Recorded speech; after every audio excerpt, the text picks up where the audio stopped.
Obviously, it looks like a piano keyboard, but the touch, when you first touch it, it's so different. You almost have to have the two together to remind yourself that that's kind of where it's born from, but that's where the similarity seems to end.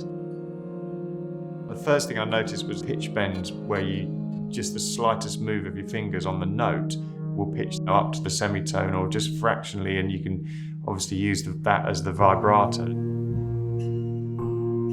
I was sort of playing it thinking, if I just sat here for about 4 minutes just holding one chord, you sort of get very lost in what you're doing.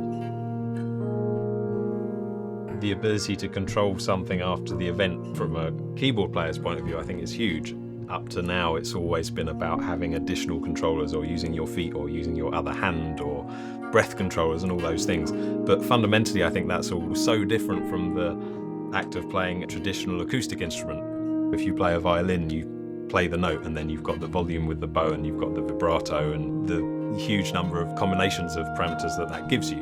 But effectively, you're not grabbing all these other different controllers, you're just doing it with your sort of playing gesture. And that's what the Seaboard seems to allow you to approach. What made the saxophone unique when it was developed was that it was a sound that was new, it was unique, it was something completely hadn't been heard before.